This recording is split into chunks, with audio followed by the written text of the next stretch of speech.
और महाकुंभ का आज समापन दिवस भी है।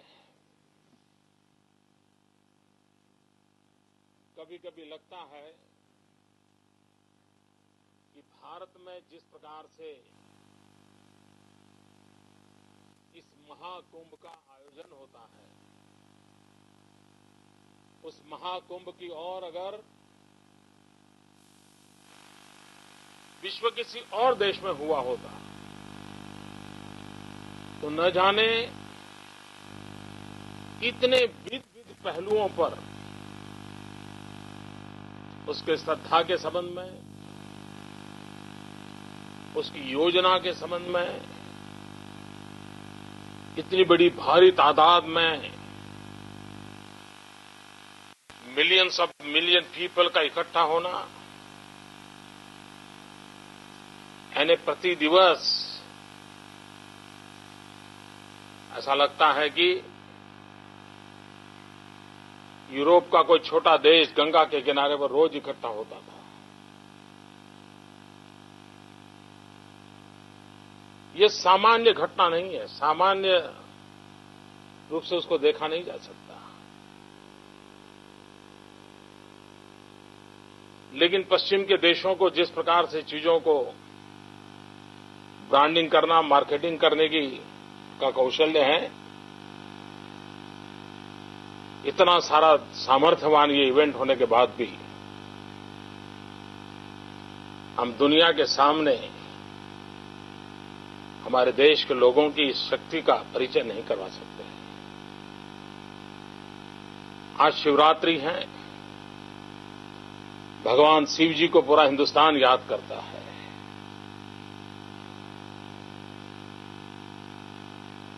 हमारे देश में अनेक देवी देवताओं की कल्पना है। हम सभी देवी देवताओं की कल्पना के माध्यम से हम जीवन से कुछ सीखने की कोशिश करते हैं। आज सारा विश्व ग्लोबल वार्मिंग के कारण परेशान है। हर कोई चिंतित है कि ग्लोबल वार्मिंग के कारण आने वाले दिनों में हालत क्या होंगे। हर एक के मन में एक चिंता का विषय है। लेकिन कभी कभी हमारे पूर्वजों ने भगवान की जो कल्पना की है, ईश्वर के रूप की जो एक उनके मन के जो भाव जगा है, उसमें एक बात विशेष रूप से ध्यान में आती है। हिंदुस्तान के जितने भी भगवानों की कल्पनाएं हैं, उन सबको प्रकृति के साथ जोड़ा गया है, नेचर के साथ जोड़ा गया है। हमारा कोई ईश्वर की कल्पना ऐसी नहीं है जिनके साथ कोई वृक्ष न जुड़ा हुआ हो। किसी न किसी ट्री को हर न हर ईश्वर के साथ जोड़ा गया है। इतना ही नहीं, हर एक ईश्वर को, परमात्मा के हर एक रूप को किसी न किसी पशु के साथ या पंखी के साथ जोड़ा गया है। और इन चीजों से एक मैसेज देने का प्रयास हुआ है कि परमात्मा के जिस रूप की आप पूजा करते हो, वे परमात्मा प्रकृति को कितना प्रेम करते हैं, वो प्रकृति के साथ कितने जुड़े हुए रहते थे। अगर आपको भी प्रकृति को छोड़ करके सिर्फ परमात्मा की पूजा करनी है तो वो पूर्ण नहीं है। ये टोटल पैकेज डील होता है। अगर शिव जी की पूजा करें तो बिल्वी के वृक्ष की भी, बिल्वी पत्र की भी पूजा होती है। और अब देखिए शिव जी के परिवार की कमाल। शिव जी के परिवार की एक विशेषता देखिए, गणेश जी, कार्तिकेय, शिव जी, पार्वती जी, हमारे यहां मान्यता है कि सांप जो होता है वो चूहे को खा जाता है। सांप का आहार चूहा होता है, लेकिन शिव जी के परिवार में सांप और चूहा साथ साथ रहते हैं। गणेश जी का वाहन चूहा है तो शिव जी के गले में सांप लटकता रहता है। आप कल्पना कर सकते हैं को एग्जिस्टेंस के लिए इससे बड़ा मैसेज क्या हो सकता है। प्रकृति के प्रति प्रेम प्रकृति का महात्मा है। और जो वहां अगर आपके यहां बैठे हुए लोगों में पुरानी पीढ़ी के लोग होंगे जो आयुर्वेद को जानते होंगे, उन्हें मालूम होगा कि बिल्वी का एक फल होता है, बिल्वी पत्र की हम शिव जी की पूजा करते हैं, लेकिन आज भी वो कहते हैं कि शिव जी ने जहर पिया था और जहर पीने के बाद एक बहुत बड़ी संकट से घड़ी से गुजरते हुए वो बाहर निकले थे। लेकिन आज हमारा आयुर्वेद कहता है कि बिल्वी पत्र के साथ एक फल भी होता है बिल्वी का, और उस फल का जूस पेट की हर बीमारियों के लिए उत्तम उपचार के रूप में आज भी उपयोग में आता है। यानी सहज रूप से ईश्वर के रूप उनकी साधना आराधना करते करते किस प्रकार से हमारे यहां लोक शिक्षा का काम होता है, पीढ़ियों तक लोगों को प्रशिक्षित करने की कैसी परंपरा रही है। और हिंदुस्तान के हर कोने में, दुनिया के हर कोने में जहां जहां भारतीय बंधु है, आज शिव जी की आराधना करते हैं। मैं शिवरात्रि के शुभ पर्व पर आपको भी बहुत बहुत शुभकामनाएं देता हूं। भाइयों बहनों, ये 21वीं सदी है, ज्ञान और विज्ञान की सदी है। और आपको लगता होगा कि राजनेता, एक राज्य का मुख्यमंत्री, ये सुबह सुबह शिव जी की कथा सुनाने लग गया।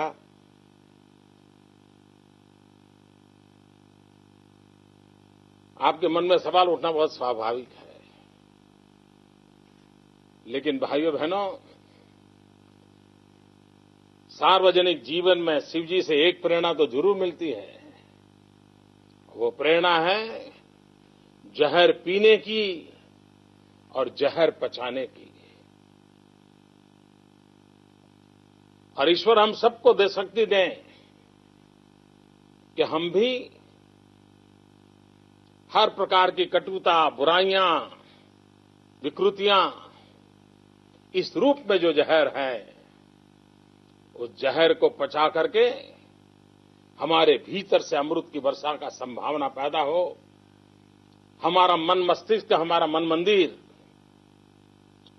अमृत से भरा हुआ हो, ताकि हमारा हर शब्द, हमारी वाणी, हमारा व्यवहार, हमारा आचरण अमृतमय अनुभूति पूरी सृष्टि को करवा सके।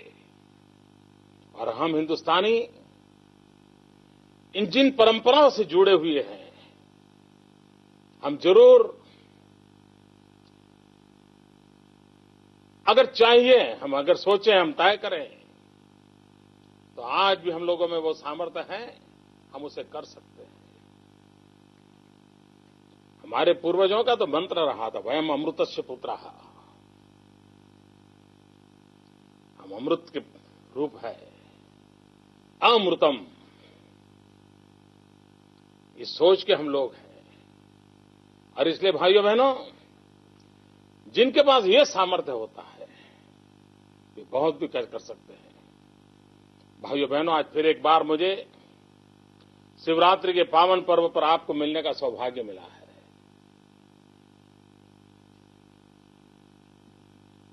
अनेक बार आप लोगों के बीच आने का अवसर मिला है। भारतीय समाज के, गुजराती समाज के अनेक अनेक विविध कार्यक्रमों में आना हुआ है। इस बार अमरेला ऑर्गेनाइजेशन के रूप में ओवरसीज फ्रेंड्स ऑफ बीजेपी के मित्रों ने इनिशिएटिव लिया मैं यहां सबके नाम तो नहीं गिना रहा हूं क्योंकि किसी का नाम छूट जाएगा तो बुरा लग जाता है, लेकिन सबने मिलकर के लगातार भारत से जुड़े रहने का प्रयास, लगातार भारत की गतिविधियों के साथ अपने आप को जोड़ने का निरंतर प्रयास, ये अपने आप में एक शुभ निशानी है। मित्रों, हम किसी भी देश में रहते हो, हम कोई भी काम करते हो, लेकिन हमारी धरती के साथ हमारा नाता रहे, हमारी संस्कृति के साथ हमारा नाता रहे, हमारी परंपराओं के साथ हमारा नाता रहे, हमारी भाषा के साथ हमारा नाता रहे, इसका अपना एक महात्म्य होता है। आज भी आप चले जाएं, मॉरिशस चले जाएं, वेस्ट इंडीज चले जाएं, 125-150 साल पहले मजदूर के रूप में जो लोग गए, एक रामायण की चौपाई ने आज भी उनको हिंदुस्तान के साथ जोड़ करके रखा है। मुझे विश्वास है कि विश्व में फैले हुए मेरे भाई बहन जिनका भारत के प्रति अपार प्रेम है, अगर उनके पास भारत से कोई भी बुरी खबर आए तो रात रात हमारे विदेश में रहने वाले भाई बहन बेचैन हो जाते हैं, उनको पीड़ा होती है। ये आपका भारत प्रेम है, आपकी जो भारत भक्ति है, ये निरंतर बनी रहे, निरंतर बढ़ती रहे। और ये आपका भाव विश्व है, ये भाव विश्व जब मौका मिले भारत के विकास के लिए काम आए, भारत की उन्नति के लिए काम आए, भारत के गरीब से गरीब लोगों की भलाई के लिए काम आए। मित्रों, मैं इन दिनों देख रहा हूं, मुझे साल में 12-15 डेलीगेशन ऐसे मिलते हैं जो विदेश से आते हैं। वो कोई न कोई प्रकल्प लेकर के आते हैं। वो वैकेशन में कहीं टहलने के लिए जाने के बजाय हिंदुस्तान में आकर के कहीं हेल्थ का कैंप, कहीं डायग्नोसिस का कैंप, कहीं शिक्षा की प्रवृत्ति, ये अपने आप में एक अच्छा प्रारंभ हुआ है। इतना ही नहीं, मैं इन दिनों देख रहा हूं कि जो अमेरिका में पैदा हुए हमारे भारतीय मूल के बच्चे हैं, जिन्होंने हिंदुस्तान देखा भी नहीं था, उनका जन्म विदेश में कहीं हुआ, आज 18-20 साल की उम्र होते होते जिन्होंने कभी हिंदुस्तान देखा भी नहीं था, आज भारत आते हैं, भारत के गांव गरीब की सेवा में अपना समय लगाते हैं। अनेक नौजवान एक साल रहते हैं। ये जो ललक है हमारे देश के लिए कुछ करने की, मैं उसका सम्मान करता हूं। वैसे जितने भी नौजवान हिंदुस्तान के किसी भी कोने में आते हैं, देश के लिए कुछ न कुछ करने का प्रयास करते हैं, मानवता के लिए कुछ न कुछ करने का प्रयास करते हैं, उन सबका भी बहुत मन से अभिनंदन करता हूं। भाइयों बहनों, पूरे विश्व में गत 2-3 दशक से एक चर्चा लगातार चली है, और चर्चा ये चली है कि 21वीं सदी का नेतृत्व कौन करेगा। भाइयों बहनों, 19वीं शताब्दी यूरोप की रही, जब विश्व में औद्योगिक क्रांति हुई, तब हम गुलाम थे। हमारे पास सारी क्षमताएं होने के बावजूद भी हमारा ढाका का मलमल सारे विश्व में प्रसिद्ध था। हम औद्योगिक दुनिया में अपनी एक जगह बना चुके थे, लेकिन चूंकि हम गुलाम देश थे, अंग्रेज हम पर शासन करते थे, हमें उस औद्योगिक क्रांति का लाभ नहीं मिला। अगर हम उस समय स्वतंत्र होते तो मैं पूरी संभावना देखता हूं कि हमने उस औद्योगिक क्रांति का विश्व के अंदर नेतृत्व करने का सौभाग्य हमने पाया होता। आज इतिहास के झरोखे से जो भी चीजें प्राप्त होती हैं, उसे साफ नजर आता है कि हमारे भीतर वो क्षमता थी। हमने उन चीजों को अचीव किया था, हम उसको कर सकते थे। लेकिन देश गुलाम होने के कारण वो अवसर हमारे हाथ से निकल गया। भाइयों बहनों, 20वीं शताब्दी में अमेरिका ने भांति भांति अपनी व्यवस्थाओं के द्वारा पूरे विश्व में अपना दबदबा बनाए रखा। चीन ने भी अपना सर ऊंचा करने की कोशिश की, लेकिन 20वीं शताब्दी में भी हम आजादी के आंदोलन की ऊंचाई पर, तीव्रता पर थे। महात्मा गांधी के नेतृत्व में देश आजादी के जंग में जुड़ा हुआ था और उसके कारण 20वीं शताब्दी भी हमारे नसीब नहीं आई। लेकिन 20वीं शताब्दी का सेकंड हाफ हम एक स्वतंत्र भारत के रूप में उभरे थे। 100 करोड़ का देश, दुनिया का ध्यान आकर्षित करे वाला स्वाभाविक था। विश्व हमारी ओर देख रहा था और 20वीं शताब्दी का उत्तरार्ध आते आते पूरे विश्व के पंडितों ने मान लिया था कि 21वीं सदी एशिया की सदी है। डिबेट ये होती थी, क्या चाइना लीड करेगा, क्या हिंदुस्तान लीड करेगा। और भाइयों बहनों, जब अटल बिहारी वाजपेयी के नेतृत्व में एनडीए की सरकार चल रही थी, 20वीं शताब्दी के आखिरी दिन थे, एक बार पूरे विश्व में, देश में एक माहौल बन चुका था कि हां भाई, अब हिंदुस्तान कुछ करेगा। और विशेष करके वाजपेयी जी ने सरकार बनाने के कुछ ही महीनों में जब न्यूक्लियर टेस्ट किया तो विश्व भर में भारत को प्रेम करने वाले लोगों में एक नया विश्वास पैदा हुआ था। उस एक घटना ने विश्व भर में फैले हुए हिंदुस्तानी जो बार बार सर नीचा रख करके जीने के लिए मजबूर होते थे, सीना तान करके खड़े नहीं रह पाते थे, वाजपेयी जी के इस हिम्मतपूर्ण निर्णय के कारण पूरे विश्व में फैले हुए भारतीय समाज में एक नई चेतना का वातावरण बना था। भाइयों बहनों, और तब से लेकर के जो यात्रा का आरंभ हुआ था, ऐसा लग रहा था कि 21वीं सदी का नेतृत्व भारत ही करेगा, हम काफी कल आगे निकल जाएंगे, ये विश्वास पैदा हुआ था। लेकिन हमारा दुर्भाग्य रहा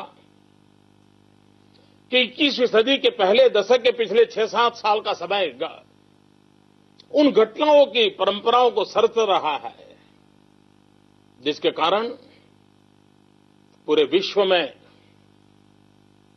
हमें नीचा देखने की नौबत आई है। अभी एचआर शाह CCC की बात कर रहे थे, मैं सुन रहा था उनको। भाइयों बहनों, बहुत सी बातें हैं जिसके कारण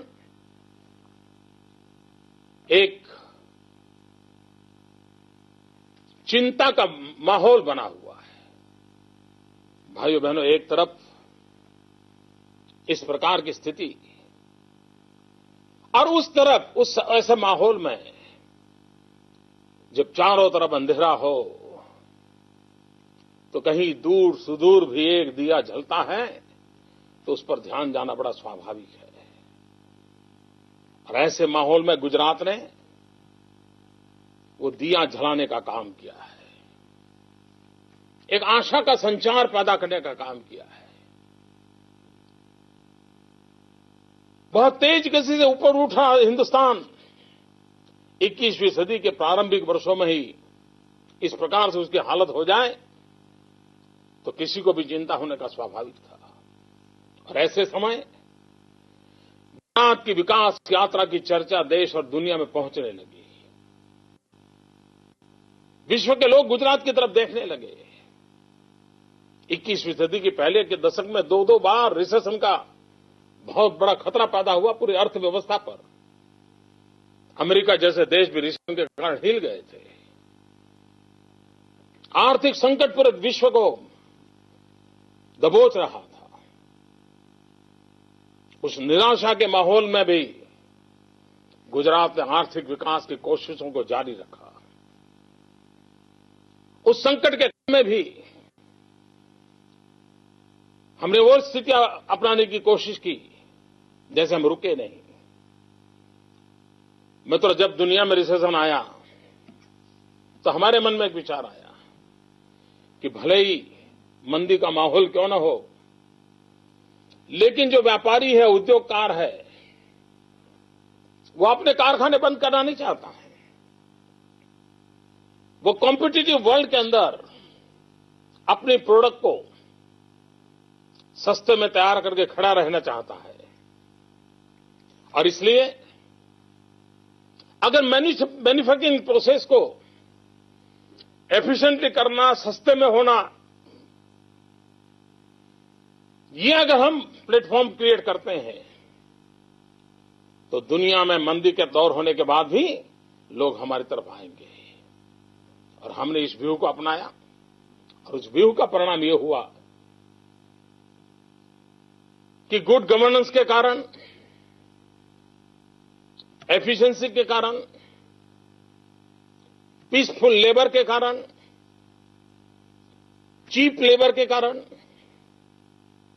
मैन्युफैक्चरिंग सेक्टर को लगा कि अगर दुनिया में टिकना है और सस्ते में अपना माल तैयार करना है तो हिंदुस्तान एक अवसर है और गुजरात निमंत्रण दे रहा है और उसका हमें फायदा मिला। भाइयों बहनों, आज पूरे विश्व को भी इस स्पर्धा से जूझना है। भारत एक ऐसा देश है जिसके पास सर्वाधिक नौजवान है। अमेरिका में बैठे हुए मेरे भाइयों बहनों, आपको जानकर के खुशी होगी, आनंद होगा। आज हिंदुस्तान दुनिया का सबसे नौजवान देश है।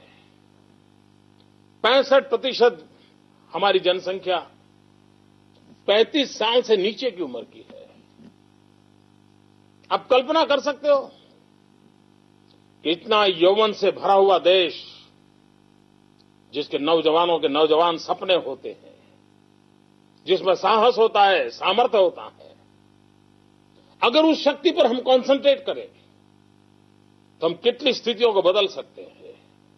भाइयों बहनों, गुजरात ने युवाओं पर बल देने की दिशा में प्रयास किया है। ये वर्ष स्वामी विवेकानंद जी की 150वीं जयंती मनाने का अवसर है। भाइयों बहनों, ये मेरा सौभाग्य रहा कि जब स्वामी विवेकानंद जी के शिकागो भाषण के विश्व धर्म परिषद में उनका जो भाषण हुआ था, उस भाषण की जब शताब्दी मनाई जा रही थी, तब मैं अमेरिका के आपके बीच आकर के उस कार्यक्रम में मैं शरीक हुआ था। मेरा सौभाग्य रहा था कि शिकागो के उस सभाखंड में जाकर के स्वामी जी को श्रद्धांजलि देने का। भाइयों बहनों, 39 साल की छोटी आयु में स्वामी जी ने विदाई ले ली, लेकिन पूरे विश्व में आज भी जहां भी भारतीय समाज रहता है, आज भी युवा पीढ़ी स्वामी विवेकानंद से प्रेरणा लेती है। उन्होंने अध्यात्म को भारत भक्ति से जोड़ दिया था। उन्होंने भारत भक्ति को ही अध्यात्म की ऊंचाई का रास्ता दिखा दिया था। और भाइयों बहनों, गुजराती के नाते मुझे एक और भी गर्व होता है। शायद अमेरिका में रहने वाले हमारे बहुत लोगों के लिए शायद ये जानकारी नई भी हो सकती है। स्वामी विवेकानंद जी जिस धर्म परिषद में आए थे, उस धर्म परिषद में हमारे गुजरात के भी एक नौजवान आए थे, वीरचंद गांधी। भावनगर जिले के रहने वाले थे, बड़े विद्वान थे। और जब वो अमेरिका आए, विश्व धर्म परिषद में उनका भाषण हुआ था। 29 साल की आयु थी और अमेरिका में उन्होंने कई वर्षों तक रह करके अमेरिका के सभी बड़े शहरों में भारतीय संस्कृति की बात कही थी।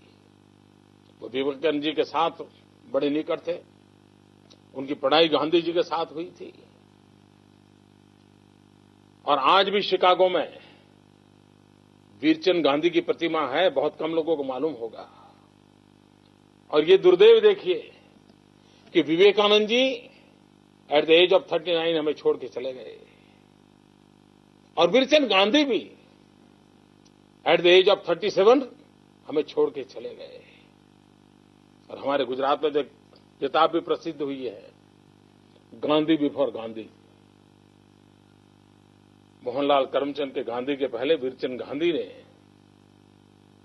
स्वामी विवेकानंद से आज जाकर के अमेरिका में किस प्रकार से भारतीय संस्कृति का ध्वज लहराया था। भाइयों बहनों, ये इतिहास के पन्ने हैं जिसको पता नहीं क्यों अंधेरे में डाला हुआ है। इन सभी चीजों को उजागर करने से एक गौरव मिलता है, प्रेरणा मिलती है, आनंद मिलता है, एक नई ऊर्जा प्राप्त होती है। भाइयों बहनों, स्वामी विवेकानंद हमेशा कहते थे कि देश के नौजवान ही देश का भाग्य बदलेंगे। आज वक्त आया है, दुनिया का सबसे युवा देश अगर हिंदुस्तान है, तो युवा शक्ति के बल पर हमने विश्व की भलाई के लिए अपनी शक्ति सामर्थ्य को एकजुट करके आगे बढ़ने की नौबत आई है। और मित्रों, भारत का आगे बढ़ना ये विश्व कल्याण का काम है। और आज शिवरात्रि है, शिव का दूसरा अर्थ भी कल्याण होता है। तन्मे मनः शिव संकल्पमस्तु, ये हम कहते हैं। अच्छे संकल्पों का एक समय होता है, कल्याणकारी संकल्पों का अर्थ होता है। मानव जात के कल्याण के प्रतिबद्ध हम समाज हमारी युवा पीढ़ी को लेकर के स्वामी विवेकानंद जी की 150वें जयंती मनाते हुए एक नई ऊर्जा के साथ देश को कैसे आगे बढ़ा सकते हैं। हमने गुजरात में स्वामी विवेकानंद जी की 150वीं जयंती को युवा वर्ष के रूप में मनाना तय किया है। और युवा वर्ष भी इन जनरल टर्म नहीं, कहने को युवा इस प्रकार से नहीं, हमने एक स्पेशल फोकस रखा है। और हमारा स्पेशल फोकस है स्किल डेवलपमेंट। लगातार गुजरात के अंदर हमने स्किल डेवलपमेंट पे बहुत बड़ा बल दिया है। और स्किल डेवलपमेंट अगर हमारे देश के नौजवान को ईश्वर ने जो भुजाएं दी है, उस भुजाओं में अगर हम हुनर देते हैं, कौशल्य देते हैं, कुछ करने के लिए वैल्यू एडिशन करते हैं, तो हमारा नौजवान बहुत बड़ी शक्ति के रूप में उभर सकता है और हिंदुस्तान की शक्ति की धरोहर बन सकता है। मैं यहां इस मंच का उपयोग किसी सरकार की आलोचना करने के लिए नहीं करना चाहता हूं, लेकिन सत्य आपके सामने रखना जरूर चाहता हूं। इन दिनों भारत सरकार का बजट आया और गुजरात सरकार का भी बजट आया, और ये स्वस्थ मन से इसका तुलनात्मक अध्ययन करना, मैं समझता हूं हमें एक सही दिशा देता है। और इसलिए भाइयों बहनों, आपको जानकर के हैरानी होगी, इतना बड़ा हिंदुस्तान, जिस हिंदुस्तान के 65% नौजवान 35 साल से कम उम्र के हैं, और पूरा विश्व इन दिनों जब स्किल डेवलपमेंट की बात कर रहे हैं, कुछ दिन पहले मैंने प्रेसिडेंट ओबामा ने जब अपना नया कार्यकाल संभाला और उसमें उन्होंने जो पहला अपना विजन के रूप में जो भाषण किया, उसके संबंध में मैंने जो इंटरनेट पे देखा, पढ़ा, तो उसमें भी एक बात उन्होंने बड़े जोरों से कही थी।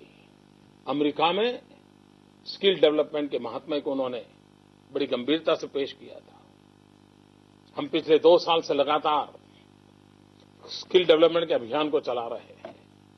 मैं कहना ये चाहता था कि भारत सरकार का बजट और गुजरात सरकार का बजट, मित्रों, इतने बड़े हिंदुस्तान के नेतृत्व कर रहे हमारी भारत सरकार ने, जबकि 21वीं सदी में सबसे नौजवान देश के लिए स्किल डेवलपमेंट एक हमारी प्राथमिकता होनी चाहिए। भारत सरकार का जो बजट है, उसमें 1000 करोड़ रुपया स्किल डेवलपमेंट के लिए अलॉट किया गया है। गुजरात एक छोटा सा राज्य है। हिंदुस्तान की तुलना में हम सिर्फ 5% हैं, एक कोने में है। लेकिन भाइयों बहनों, हमारा कमिटमेंट देखिए। दिल्ली की भारत सरकार का स्किल डेवलपमेंट का बजट 1000 करोड़ है। गुजरात जैसे छोटे राज्य का स्किल डेवलपमेंट का बजट 800 करोड़ रुपया है। इससे आपको अंदाज आएगा कि हमारा कमिटमेंट क्या है। हम देश के नौजवानों को किस प्रकार से हम भारत के विकास की यात्रा के अंदर जोड़ना चाहते हैं, और उसमें हमने बल दिया है। भाइयों बहनों, लोग सेक्युलरिज्म की बड़ी बड़ी बातें करते हैं। एक हिंदुस्तानी के नाते सेक्युलरिज्म के लिए मेरी बहुत सिंपल डेफिनेशन है। और मैं मानता हूं मित्रों, एक हिंदुस्तानी के नाते, हिंदुस्तान को प्रेम करने वाले एक नागरिक के नाते आप भी मेरी इस डेफिनेशन से सहमत होंगे। और मेरी सेक्युलरिज्म की डेफिनेशन बहुत सिंपल है, इंडिया फर्स्ट। हम कोई भी निर्णय करें, कोई भी काम करें, जिसमें भारत सर्वोपरि होना चाहिए।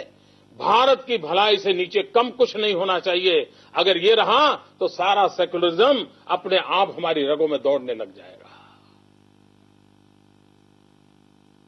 हम भारत का नुकसान कतई नहीं होने देंगे, न भारत की इज्जत का, न भारत की प्रतिष्ठा का, न भारत के सपनों का, न भारत के नौजवानों के भविष्य का। इंडिया फर्स्ट इस मिजाज के साथ हिंदुस्तान के 125 करोड़ नागरिक एक ही को मंत्र को लेकर के चले, मित्रों, देखते ही देखते दुनिया के अंदर हमारा डंका बजना लगेगा। और मैं ये बात इसलिए भी कहता हूं कि मेरी स्वामी विवेकानंद जी के प्रति एक विशेष श्रद्धा रही है। बचपन से मेरे मन पर एक प्रभाव रहा है। और हमने देखा है कि विवेकानंद जी ने अपने कालखंड में जो जो कहा था वो सही निकला था। जीवन के अंतकाल में उन्होंने कहा था कि मैं देशवासियों को कहता हूं कि अपने सभी देवी देवताओं को भूल जाओ। मित्रों, ये छोटी बात नहीं है। एक सन्यासी के मुंह से ये सुनना कि तुम अपने देवी देवताओं को भूल जाओ, और ये कहा था कि सारे देवी देवताओं को भूल जाओ, एकमात्र भारत माता को अपनी देवी के रूप में प्रस्थापित करो, और 50 साल तक सारे अपने संप्रदाय, अपने देवी देवता छोड़ करके एकमात्र भारत माता की पूजा करो। और आप देखिए, विवेकानंद जी ने कहा था उसके ठीक 50 साल के बाद 1947 में हिंदुस्तान आजाद हुआ था। ठीक 50 साल के बाद इस महापुरुष में एक दृष्टि थी। उन्होंने और एक बात कही थी। स्वामी विवेकानंद ने कहा था, जीवन के अमेरिका जाने के उस कालखंड में उन्होंने कहा था, और ये कहा था कि मैं अपनी आंखों के सामने देख रहा हूं कि मेरी भारत माता जगत गुरु के स्थान पर विराजमान होगी, मेरी भारत माता दैदीप्यमान होगी, और मेरा देश विश्व गुरु के रूप में काम करेगा। भाइयों बहनों, विवेकानंद जी के कहने के बाद 125 साल बीत गए। अगर 150वीं जयंती हम आज मना रहे हैं, तब क्या एक हिंदुस्तानी के नाते हम संकल्प कर सकते हैं? मानव कल्याण के मंत्र को लेकर के चलने वाले हम सभी लोग संकल्प कर सकते हैं कि मानव कल्याण के लिए, विश्व कल्याण के लिए क्या हम 125 साल पहले स्वामी विवेकानंद जी ने जो सपना देखा था, मैं भारत माता को जगत गुरु के स्थान पर विराजमान देखना चाहता हूं, क्या हम अभी इस संकल्प कर सकते हैं कि हमारे से बनता हर प्रयास करेंगे और विवेकानंद जी के सपनों को पूरा करने के लिए हम कुछ तो कुछ करेंगे। 125 साल भले बीत गए, लेकिन हम इस 150वीं जयंती के निमित्त वो संकल्प करके आगे बढ़ सकते हैं क्या? भाइयों बहनों, हम दुनिया बदल सकते हैं। एक आत्मविश्वास से चाहिए, और हम गुजरात में तो इसी से भरोसे चलते हैं। We can and we will. हम कर सकते हैं और हम करके रहेंगे, इस मंत्र को लेकर के चलना पड़ता है। और क्या नहीं है हमारे देश के पास, विश्व के पास जो कुछ भी है वो सब कुछ हमारे पास भी है। सही समय पर, सही जगह पर, सही दिशा में चीजों को सिर्फ दौड़ाना है। आप देखते ही देखते परिवर्तन आता है। भाइयों बहनों, मेरा 12-13 साल के गुजरात एक्सपीरियंस से मैं कहता हूं कि विकास का मंत्र हमारी सब समस्याओं का समाधान दे सकता है। पहले माना जाता था कि विकास को लेकर के चुनाव नहीं जीता जा सकता है।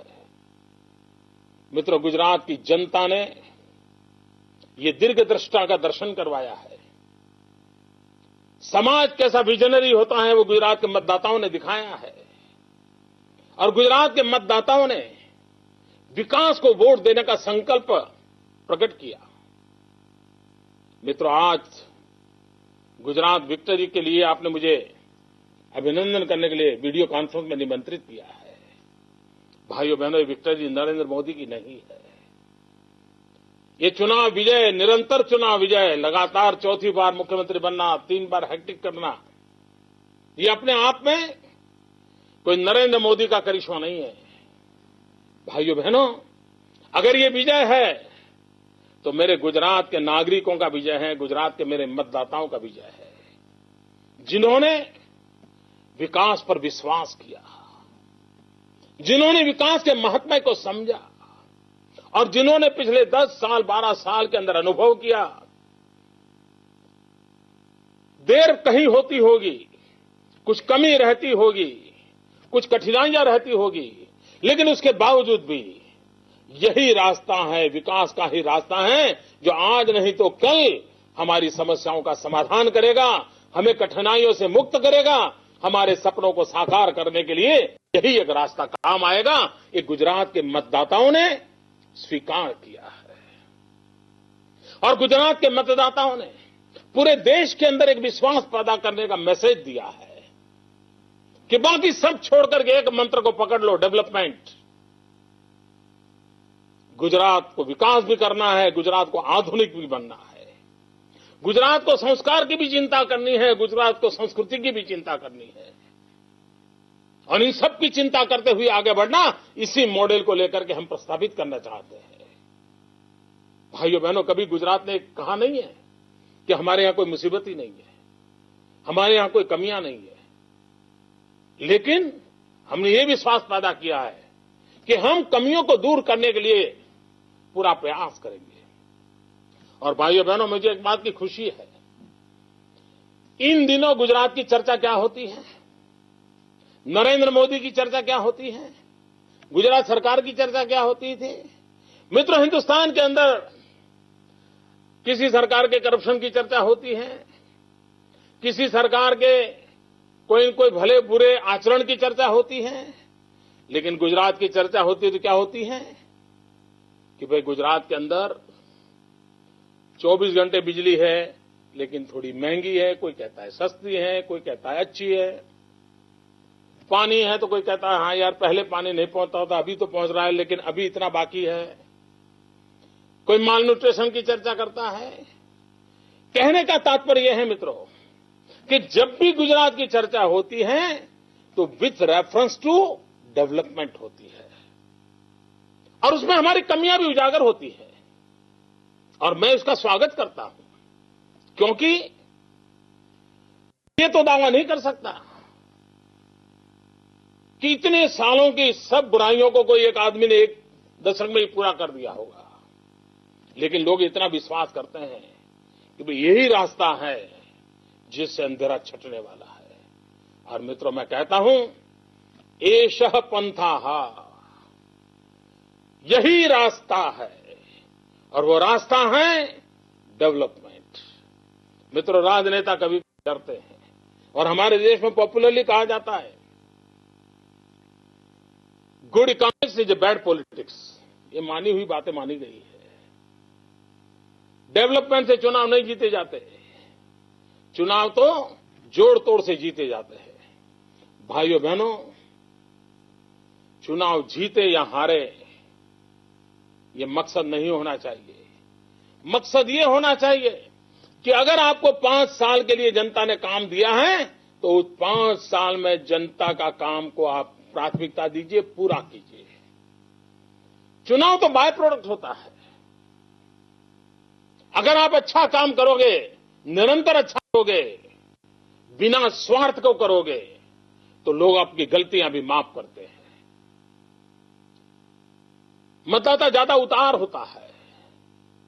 ऐसा नहीं कि हमारी सरकार ने कोई गलतियां नहीं की होगी, ऐसा नहीं कि कहीं किसी इलाके में हमारे लिए शिकायत नहीं होगी, लेकिन हमने एक विश्वास पैदा किया है कि गलतियां होते हुए भी, कमियां रहते हुए भी अच्छा करने के हमारे निष्ठा पर किसी को शक नहीं हुआ है। अच्छा करने के हमारे प्रयासों में किसी ने कभी हमें कोताही बरतता हुआ देखा नहीं है। भाइयों बहनों, मनुष्य का स्वभाव है, एक जगह पे 2-4 साल रहने के बाद उसको एक आदत लग जाती है, एक रूटीन लाइफ बन जाता है। मित्रों, मुझे 12 साल हो चुके हैं, लेकिन मैं जिस ऊर्जा से, जिस भक्ति से, जिस तन्मयता से 2001 में इस काम को करता था, इतने सारे विजयों की परंपरा के बाद भी उसी लगन, निष्ठा और तपस्या के साथ आप सबकी सेवा में लगा हूं। भाइयों बहनों, कोई चंद्रक पाने के लिए नहीं कर रहा हूं, कोई मान सम्मान पाने के लिए नहीं कर रहा हूं। मैं इसलिए कर रहा हूं कि मैं मेरे गुजरात के गरीबों की गरीबी देख नहीं पाता हूं। अगर किसी गांव में पानी नहीं पहुंचा है तो मैं बेचैन हो जाता हूं। किसी बेटी शिक्षा के अभाव में जूझती हो तो मैं उसे झेल नहीं पाता हूं। भाइयों बहनों, 6 करोड़ गुजरातियों को मैंने अपना परिवार बनाया है। उनका सुख ये मेरा सुख है, उनका दुख ये मेरा दुख है। और ये जीवन उनके कल्याण के लिए काम आ जाए, उनके जीवन में बदलाव लेने के लिए ये जो अवसर मिला है उसका उपयोग हो, इससे बड़ा जीवन का सपना क्या हो सकता है मित्रों। और अगर एक बार मेरे कार्यकाल में मैं कुछ अच्छा करूंगा, मेरे बाद किसी का कार्यकाल होगा तो वो कुछ और अच्छा करेगा, अगर हमारी गति तेज होगी तो मित्रों बहुत जल्द ही हम स्वामी विवेकानंद जी के सपनों को पूरा करने योग्य कम से कम मेरे गुजरात का हिस्सा तो मैं बना लूंगा। मेरा गुजरात भाइयों बहनों उस ताकत के साथ खड़ा होगा, मेरा विश्वास है। भाइयों बहनों,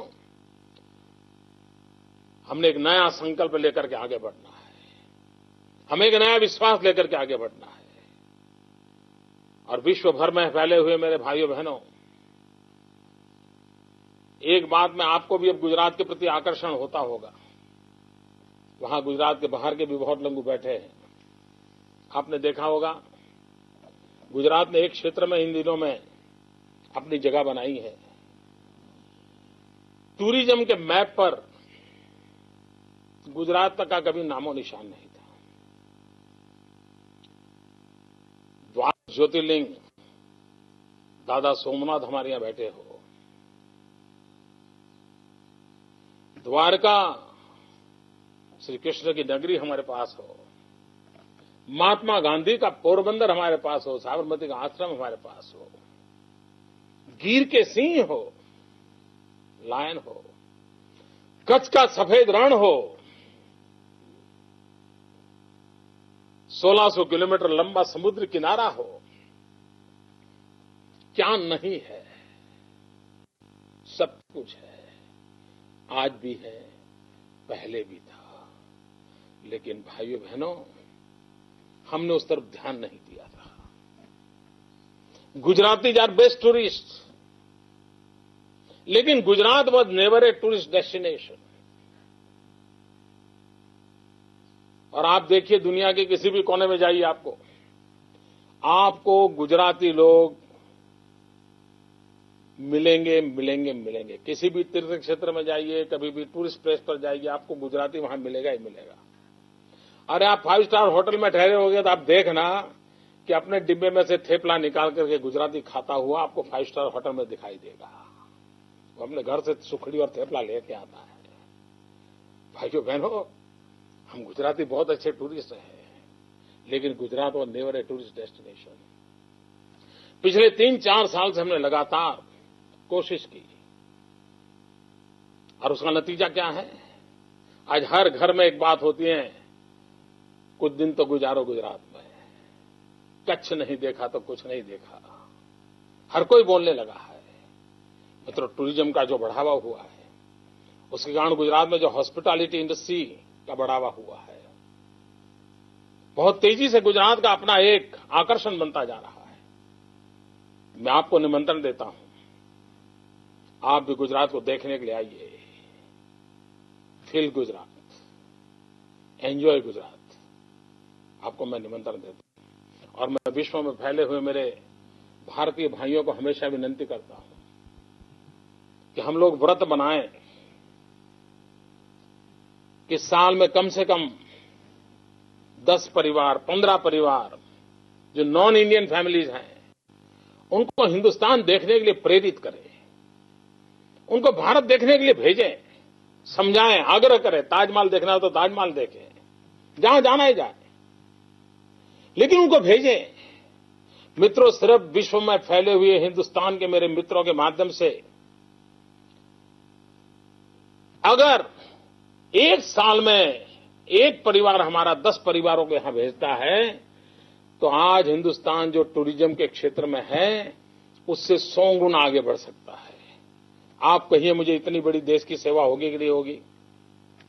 आप कोई डॉलर यहां लगाएं तभी देश की सेवा होती है, ऐसा नहीं है। आप भारत के प्रति लोगों को आकर्षित करें, भारत देखने के लिए भेजें।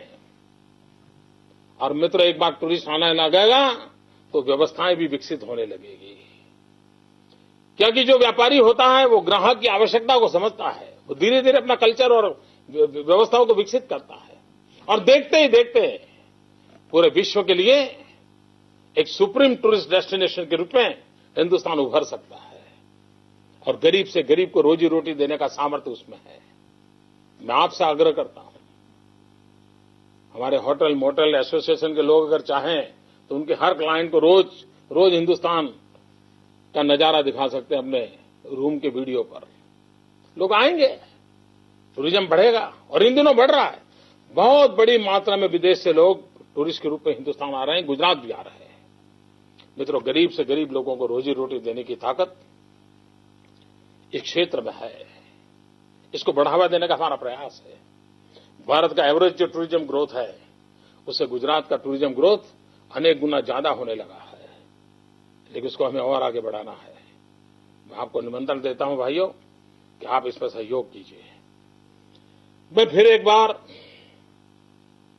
शिकागो में बैठे हुए मेरे भाइयों बहनों, न्यू जर्सी में बैठे हुए मेरे भाइयों बहनों, अमेरिका के भिन्न भिन्न भागों में टीवी के माध्यम से इस लाइव कार्यक्रम को देख रहे मेरे भाइयों बहनों, कनाडा में भी अनेक हिस्सों में देख रहे हैं, और भाइयों बहनों, भारत में भी मैं अभी जब ये आपके सामने बोल रहा हूं, हिंदुस्तान की 20 TV channel, leading TV channel आपके इस कार्यक्रम को लाइव टेलीकास्ट कर रही है। पूरा हिंदुस्तान भी इस कार्यक्रम को देख रहा है, और इस अर्थ में ओवरसीज फ्रेंड्स ऑफ बीजेपी का ये प्रयास अभिनंदनीय है, सराहनीय है। और सभी समाज के लोग जुड़े, अपने दायरे से ऊपर उठ करके सबको जोड़े। अधिकतम जितने भी समाज हमारे विश्व में फैले हैं, सबको जोड़े। भारत एकता का एक माहौल हम बनाएं, और एक भारत श्रेष्ठ भारत बना सपना लेकर के हम कैसे आगे बढ़ें। विश्व में फैले हुए हम सभी भारतीय एक भारत श्रेष्ठ भारत, इस मंत्र को लेकर के आगे बढ़ें और स्वामी विवेकानंद जी को सच्ची श्रद्धांजलि दें। इसी एक अपेक्षा के साथ आप लोगों ने मेरा सम्मान किया। ये सम्मान गुजरात की जनता का है, ये विजय गुजरात की जनता का है, ये विजय विकास के प्रयासों का है, ये विजय विकास के मंत्र का है। और आपके कारण इस काम को करने की और नई ताकत मिलेगी, और नया हौसला बुलंद होगा। फिर एक बार मित्रों, मैं आप सबका बहुत बहुत आभारी हूं, ओवरसीज फ्रेंड्स ऑफ बीजेपी का, सभी ऑर्गेनाइजर्स का, समाज के सभी लोगों का जो भी योगदान मिला है, उन सबका मैं आभार व्यक्त करते हुए आपको निमंत्रण देता हूं। गुजरात आपका है। जब मन मर्जी पड़े अपना भाग्य आजमाइए, गुजरात की मजा लीजिए, गुजरात का टूरिज्म देखिए, हमारे शहर देखिए, दुनिया में जाकर के गुजरात के लायन का परिचय करवाइए। इसी अपेक्षा के साथ आप सबका बहुत बहुत धन्यवाद। वंदे मातरम। भारत माता की जय।